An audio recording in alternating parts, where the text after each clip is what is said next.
Nizzy. And in this video, you guys, we're going to be doing our Week 4 recap of the NFL Power Rankings after the Week 4 finished up here with Monday Night Football. Great game between the Chargers and the Raiders. Chargers were able to hang on for a 28-14 victory.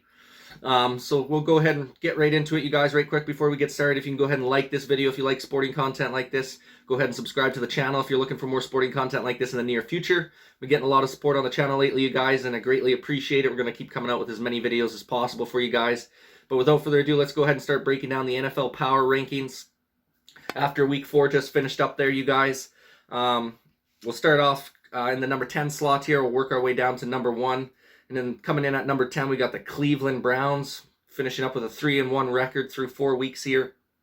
Had a real low-scoring game last week against the Minnesota Vikings. Final score was 14-7. Baker Mayfield's got to improve a little bit here. He's looked a little bit weak to start the season. Not as accurate with his throws, not being able to get many balls down the field. Hasn't had many touchdowns. I think he's only thrown 1 touchdown or 2 touchdowns so far this season. So hasn't really been super productive, but that defense of Cleveland has been absolutely outstanding the last 2 weeks. The defense of the Cleveland Browns has only allowed 13 points in the last 2 games. They allowed 6 points against Chicago and then 1 touchdown against Minnesota last week. So they've been, unstoppable basically on the defensive side of the ball. And obviously they got that stout run game with Kareem Hunt and Nick Chubb.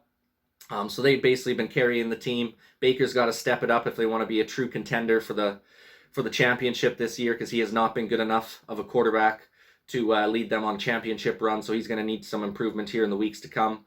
But nonetheless, the team's still solid overall. That's why I got him in the number 10 spot. Going to the number 9 spot, you guys, we've got the Baltimore Ravens. They got a 3-1 record through 4 weeks of the season here. Had a nice dominant performance over the Denver Broncos last weekend by a final score of 23-7. Obviously, Teddy Bridgewater went out with injury in that game. Drew Lock was unable to do anything productive with that offense. Baltimore just continued to pound the rock on them. They beat the Chiefs as well this season, so they've been pretty stout. They've had some big-time wins. Obviously, that 66-yarder a couple weeks back to win the game against the Lions. So they've had some close games, some close calls here. Lamar Jackson looks improved once again this season. His passing game looks a lot better. He'd have a lot more yardage in the passing game as well as touchdowns if Hollywood Brown didn't drop a couple touchdown passes from him against the Lions a couple weeks ago. So I've liked what I've seen from Lamar and the improvement in the passing game, and obviously we know his threat as a runner. So that's why I got the Baltimore Ravens in the number 9 slot, you guys. Number 8, cracking the top 10 list for the first time this season. We got the Dallas Cowboys, you guys. They had to be in the top 10 now. They've just continued to prove over the last few weeks why they should be a top 10 team in the league. Obviously, they got a 3-1 record right now. Had a nice convincing win over the Panthers last weekend by a final score of 36-28. They also beat the LA Chargers, who actually have ahead of them on this list. They'll be coming up here shortly. But they beat the Chargers as well. I think that final score was 20-17. And Dallas Cowboys are just a couple plays away from being 4-0 on the season.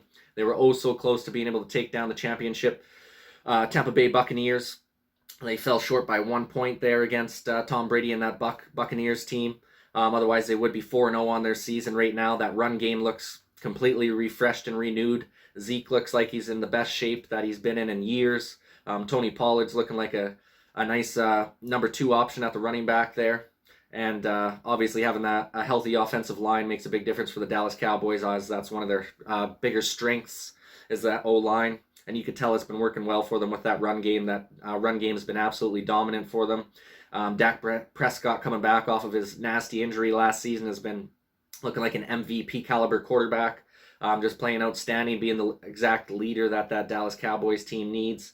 And on the defensive side of the ball, these guys have been outstanding, man. Trayvon Diggs, just an interception machine. He's looking like one of the top corners in the league right now.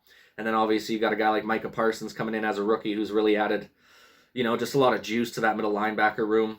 And I think he's been doing a phenomenal job. Obviously they really like him because they released Jalen Smith. I believe it was this morning or yesterday that they released Jalen Smith. So obviously they like where their linebacker room is at. And that's why I got Dallas in that number 8 slot, you guys. Heading over to number 7, they're back in the top 10 after dropping out of the top 10 last week, you guys, and that's the Kansas City Chiefs, getting back to 2-2 on the season. Obviously a convincing win over the Eagles by a final score of 42-30. Obviously their defense needs to improve, still allowing, not a very good Eagles team to score 30 points on them. 42 points for the offense is to be expected when you got guys like Patrick Mahomes, Tyreek Hill, Travis Kelce, Clyde Edwards-Helaire. So you expect these guys to be able to score. Their defense is what needs to improve for this team to get back into championship contention. And I think they will. They've just always been a slow starting defensive team. And then they've always, continued to ramp up that defense as the season goes on. I'd expect the same sort of deal for Kansas City Chiefs this year, and that's why I got them in that number 7 slot as of right now. And then in the number 6 slot, you guys, we got the Los Angeles Rams taking the fall all the way down from number 1 last week. Now they're down to number 6 with a pretty tough loss to the Arizona Cardinals there in that Sunday afternoon matchup. Cardinals took it to them pretty good, beating them by a final score of 37-20. Tough loss for the boys there. Still got a great team overall. Obviously, they got a top 5 defense, top 5 offense. I think they were just coming into that game a little bit overconfident after beating the Tampa Bay Buccaneers the week before that, and obviously having an 8-win streak against the Arizona Cardinals since Sean McVay was with the Rams. They had not lost to the Cardinals, so they were due for a loss. You knew it was coming sometime. Cardinals were able to pretty much just dominate them in that game, and win pretty handily. So that's why I got them dropping back to 6th instead of 1st for the Los Angeles Rams. And then in the number 5 slot, you guys staying steady in that 5 slot. We got the Green Bay Packers for the 2nd straight week. 3-1 record overall. Nice convincing win over the Steelers, 27-17.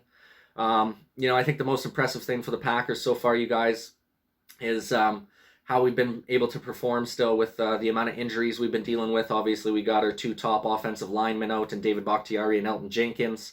We just lost our top cornerback for who knows how long. We'll find out more about that injury update later on this week with Jair Alexander. Obviously, our top pass rusher and Zadarius Smith is out for the long term here with back surgery. One of our top middle linebackers, Chris Barnes, has been out the last couple weeks with a concussion. So we've been dealing with injuries on all fronts here, and I like the way that the team's been able to step up with some of our role players and bench guys coming in and playing a vital role, being able to step up for us. Our pass rush has been pretty decent the last couple weeks, being able to get a little more pressure on the quarterback with guys like Rashawn Gary and Kingsley Keke stepping up to the plate for us. Obviously, Kenny Clark's been a staple inside that defensive line. He's been a force to be reckoned with so far this season. Hopefully, he can keep that momentum rolling. And that's why I got the Packers in that number 5 slot, you guys. Number 4, we're heading over to the Los Angeles Chargers. These guys have been super impressive so far this season. Obviously, the one lone loss to the Cowboys as a close game. And if they didn't shoot themselves in the foot with that penalty at the end that stopped them from getting the touchdown, they probably would be 4-0 on their season. Nice convincing win over the 3-0 Raiders on Monday Night Football by a final score of 28-14. Pretty much dominated the Raiders from start to finish. The Raiders never really had a chance to win the game there. The Chargers defense is looking much improved from last year. Obviously, being healthy is a big part of that. Having guys fully healthy on that back end there makes a big difference for that team, and obviously a second year in the system for Justin Herbert there, that renewed offensive line with a guy like Corey Linsley in the center position on that offensive line there, just giving enough time for Herbert to make the throws in the pocket. So I really like what I've seen from both sides of the ball. Brandon Staley, the new coach for them, has looked phenomenal so far as well. He's got his team playing together, playing hard-nosed football right now on both sides of the football. So that's why I got the Chargers in the 4 slot, you guys. Heading over to number 3, we got Tampa Bay moving up a few slots. I think I had them in like 7 or 8 last week. Now they're up to the number 3 slot with that victory over the New England Patriots by a score of 19-17. Tom Brady leads another field goal drive late in the game to seal the deal. 3-1 on the season so far. Haven't played any huge teams. Obviously, they lost the biggest game they played so far is against the Rams, which they ended up losing. But they've been just dealing with so many injuries to their secondary right now. Pretty much, that's why they had to bring in Richard Sherman, which was obviously a big-time signing now. I think they had another cornerback or 2 cornerbacks go down in the game last week against the Pats. So it's been a rough go for Tampa Bay with the injury-wise in that secondary unit.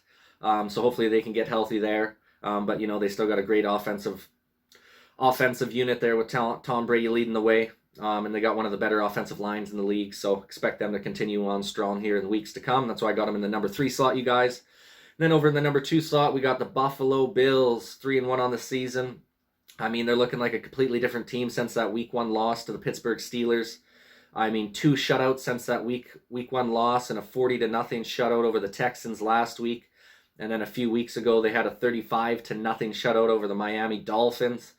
And then they also beat the Washington football team 43-21 a couple weeks back as well. So these guys have just been absolutely dominant since that week 1 loss to Pittsburgh. The offense has completely turned it around. I mean, they're scoring at a very high clip. The defense is outstanding. 2 shutouts in the last 3 games is just craziness. Obviously, they're not playing high-end talent, but regardless, to not allow any points whatsoever against these squads, that's big time, and that says a lot about the stoutness of that defense. Obviously, Josh Allen has bounced back big time since the week 1 loss to the Steelers, and these guys are looking primed and ready for a big-time playoff run here this season if they can keep it rolling. And then obviously, this is no surprise, guys, at the number 1 ranking in this week's NFL Power Rankings. You got to have them up there after beating the previous number 1 ranked team in the Rams, and that's the Arizona Cardinals, man. They're 4-0, the last unbeaten team in the league. And man, did they beat the Rams handily on Sunday afternoon football, you guys, by a final score of 37-20. I mean, Kyler Murray's looking like an MVP candidate right now. That defense is looking nasty with their pass rush, as well as guys like Budda Baker on the back end. They're just looking like a fully complete team. AJ Green's been a phenomenal addition to the wide receiver room. Obviously, you still got studs like DeAndre Hopkins, Christian Kirk. Their run game's been much improved this season as well. Adding James Conner, I think, was a big addition to the squad.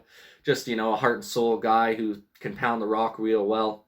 Can really get lots of yards after contact, even for being a small guy. He's just, an absolute scrapper inside the trenches, and has been a touchdown machine for them so far this season. And then, like I said, Kyler Murray's been an MVP candidate so far this year, so no surprise Arizona's at the top of the list here, you guys. They've been outstanding from start to finish this year. Even on the games that were close against some lesser talents, they were able to come back from behind and take those games for the victory. So, like what I've seen from them, they've been able to win a multitude of different ways so far this season.